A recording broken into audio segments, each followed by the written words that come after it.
আসসালামু আলাইকুম রহমতুল্লাহি ওবরকাতুহ।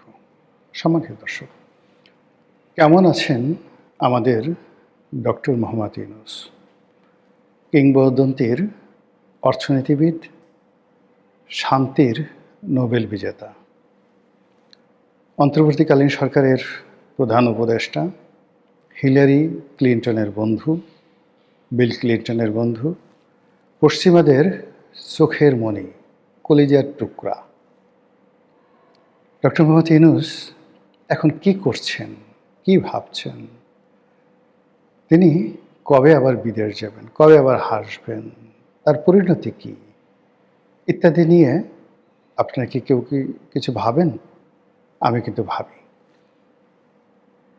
আমি ভাবি যে এমন কেন হলো? এমন তো হওয়ার কথা নয়। আমরা তো তাকে ৫০ বছর রেখে দিতে চেয়েছিলাম কেউ। আমরা তো তাকে ৫ বছর রেখে দিতে চেয়েছিলাম অনেকে। আর নিদেন পক্ষে রাজনৈতিক দলগুলো তো ধরেই নিয়েছিল যে তিনি যেহেতু এসছেন ৩ থেকে ৪ বছর থাকবেন, রাজনীতির একটা ব্যালেন্স আসবে, তারপর ভালো একটা নির্বাচন হবে, সবাই আসবে। কিন্তু এ কী হলো? কিসের অভিশাপ? কিসের বদদোয়া? এটা কি গ্রামীণ ব্যাংকের সেই অসহায় দরিদ্র মানুষগুলো যারা ঋণের কিস্তি পরিশোধ করতে গিয়ে ভিটেমাটি খুইয়েছেন? ঋণের কিস্তি পরিশোধ না করতে পারার কারণে যাদেরকে শীতের সকালবেলা নদীতে ঝাঁপ দিতে বলা হতো, ঋণের কিস্তি পরিশোধ করতে না পারার কারণে স্বামী স্ত্রীর মধ্যে বিচ্ছেদ হয়ে গেছে, অনেকে আত্মহত্যা করেছেন। তাদের অভিশাপ? নাকি ডক্টর মোহাম্মদ ইউনূস বিভিন্ন সময় বাংলাদেশে বহু মানুষের সঙ্গে ব্যবসা করার চেষ্টা করেছেন এবং প্রায় সবাইকে ঠকিয়েছেন? কর্মচারীকে, কর্মকর্তাদেরকে, পার্টনারদেরকে, যারাই তাকে বিশ্বাস করেছেন সবাই তার দ্বারা মারাত্মকভাবে ঠকেছেন, হাতে গোনা কয়েকজন ছাড়া। তাদের অভিশাপ? নাকি প্রকৃতির বিচার? প্রকৃতি যে কাজটি করে সেটি হলো, আপনি যে দেশে জন্মগ্রহণ করবেন সে দেশের মাটি এবং মানুষের সঙ্গে আপনার একটা মমত্ববোধ থাকবে। সে দেশের জন্য আপনি জীবন দেবেন, সে দেশের সীমান্ত রক্ষার জন্য আপনি জীবন দিলে আপনি শহীদ হবেন। এটি প্রকৃতির বিধান। বাংলায় যারা জন্ম নিয়েছেন, বাংলার আম, জাম, কলা, কাঁঠাল, ইলিশ, তাল থেকে শুরু করে যা কিছু আছে সব আপনার অস্থি মজ্জার সঙ্গে এমনভাবে মিশে আছে, পৃথিবীর সবচেয়ে সেরা খাবারগুলো আপনার ভালো লাগবে না। যে মানুষগুলো এই তার মাতৃভূমির টান বাদ দিয়ে, তার মাতৃভূমির সঙ্গে সম্পর্ক বাদ দিয়ে অন্য ভূমে, পরভূমে তারা স্বর্গ খোঁজে। দেশের চাইতে বিদেশিদেরকে তাদের ভালো লাগে, বাংলার চাইতে ইংরেজি ভালো লাগে। দেশের মানুষকে চাকর মনে হয়, বিদেশিদেরকে প্রভু মনে হয়। এই সকল যারা মন মানসিকতা সম্পন্ন, তারা যত জ্ঞানী হন, গুণী হন, আল্লাহর গজব তাদেরকে তাড়া করে, যেভাবে মাইকেল মধুসূদন দত্তকে তাড়া করেছিল। এত বড় একজন কবি, এত বড় একজন মহান ব্যক্তি কেবলমাত্র বাংলাকে তাচ্ছিল্য করার জন্য তার জীবন তছনছ হয়ে গেছিল এবং তিনি যখন বুঝলেন তার ভুল, তখন আর তার সেখান থেকে ফিরে আসার কোনো উপায় ছিল না। তো ডক্টর মোহাম্মদ ইউনূসের এই যে ১৭ মাসের পরাজয়, কিংবা একসময় যে শেখ হাসিনার সঙ্গে তার এত ভালো সম্পর্ক ছিল, শেখ হাসিনা তার পুরো জমানাতে ৯৬ থেকে ২০০১ পর্যন্ত পুরো জমানাতে ডক্টর মোহাম্মদ ইউনূসকে সারা দুনিয়াতে তিনি প্রমোট করেছেন, স্যার ডাকছেন। এমন কি হলো? শেখ হাসিনা কেন রাগ হবেন? এখানে তো রাগ হওয়ার কথা নয়। যে শেখ হাসিনা তাকে ৮০০ কোটি টাকা বিনা সুদে ঋণ দিয়েছেন গ্রামীণ ব্যাংকের জন্য, আর সেই ঋণের কারণে গ্রামীণ ব্যাংক টিকে ছিল, আদারওয়াইজ দেউলিয়া হয়ে যেত। সেই শেখ হাসিনা কেন, কি কারণে তার প্রতি বিক্ষুব্ধ হবেন? তাকে কেন সুদি বলবেন, সুদি ইউনূস বলবেন? কারণটা কি? একটু খুঁজে দেখেছেন? কিংবা ধরুন যে বিএনপি ২০০১ থেকে ২০০৬ পর্যন্ত তারাও ডক্টর মোহাম্মদ ইউনূসকে প্রমোট করেছেন, কিন্তু একাগারের সময় তার কর্মকাণ্ডের কারণে বিএনপিও তাকে বিশ্বাস করেনি। আবার ধরুন তার সঙ্গে ডেমোক্র্যাটদের একটা ভালো সম্পর্ক ছিল। ডোনাল্ড ট্রাম্প আসার সঙ্গে সঙ্গে আমেরিকার সমস্ত দরজা তার জন্য কেন বন্ধ হয়ে গেল? কি দোষ? কি করেছেন তিনি? তার চিন্তায় ত্রুটি, চরিত্রে, কর্মে, আচরণে, নাকি কি? একমাত্র আল্লাহ ছাড়া কেউ জানেন না। তবে গত 17 মাসে তিনি যেভাবে অপমানিত হয়েছেন, যেভাবে লাঞ্ছিত হয়েছেন, মানুষ যেভাবে তাকে গালাগাল করেছে এবং এখন পর্যন্ত করে যাচ্ছে, আমার শত্রু যে আছে তার ভাগ্যেও যেন এরকম জীবন নসিব না হয়।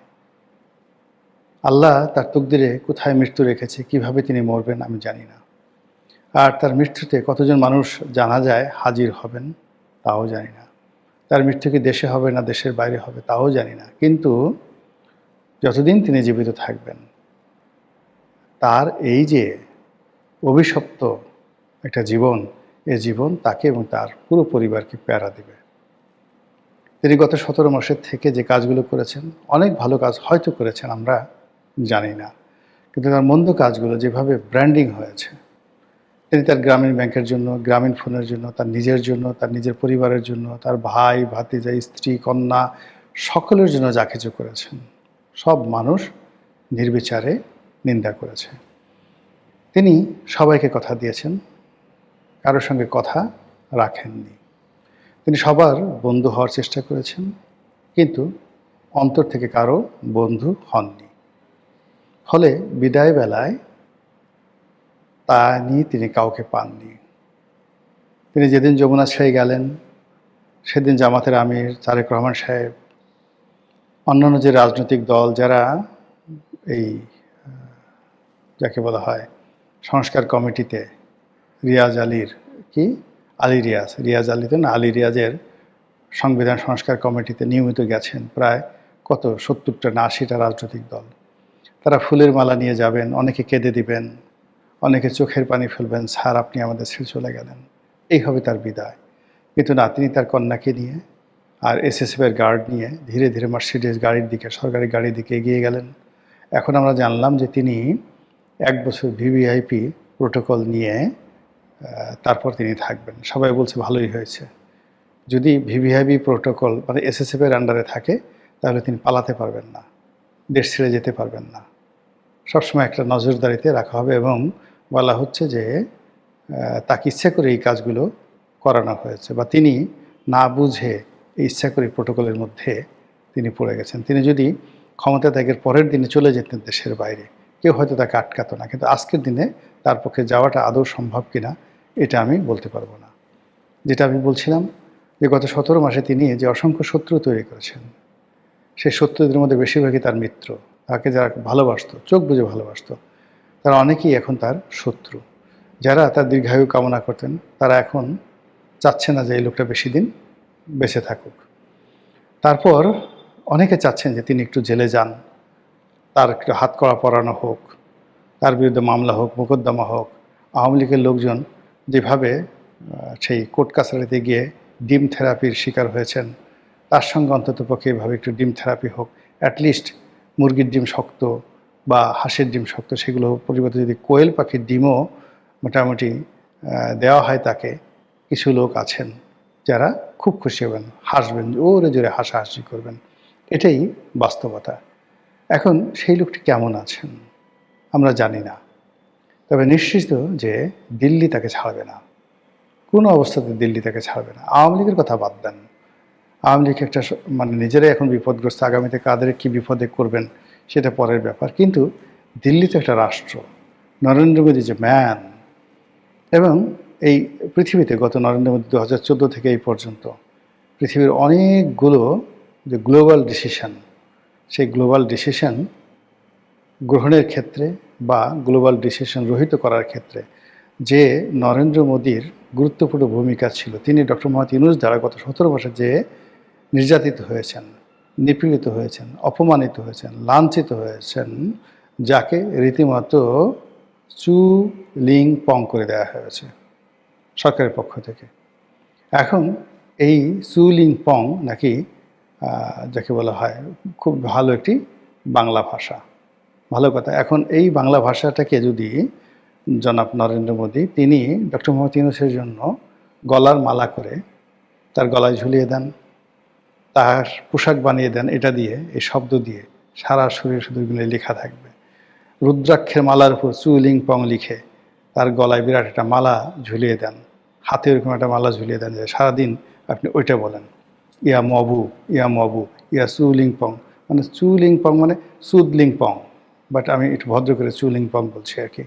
তো এটা আপনি জব করতে থাকেন, বিকজ এই আপনি বাংলাদেশে কিছু গত 17 মাসে দিতে পারছেন আর না পারছেন, কিন্তু মব এবং এই সুদ লিংপং এই দুটো শব্দ আপনি জাতিকে উপহার দিয়েছেন, এমনভাবে শিখিয়ে দিয়েছেন জাতি আর কোনোদিন ভুলবে না। তো যেটা বলছিলাম যে বর্তমান সরকারের উপর তো আপনারা সবাই জানেন নিশ্চিত আমেরিকার একটা প্রভাব আছে, ভারতের একটা প্রভাব আছে। ভারতের গ্রিন সিগন্যাল ছাড়া, আমেরিকার গ্রিন সিগন্যাল ছাড়া বাংলাদেশে কোনো কিছু ঘটেনি এই গত সেই কয়েক মাসে। তো তাই যদি হয় সেক্ষেত্রে ডক্টর মোহাম্মদ ইউনূসকে কি সহজে ছেড়ে দেওয়া হবে? আল্লাহ জানেন। অথবা তার বিরুদ্ধে কি নতুন করে দুর্নীতির মামলা হবে? তার উপদেষ্টাদের বিরুদ্ধে মামলা করার জন্য তোড়জোড় হচ্ছে।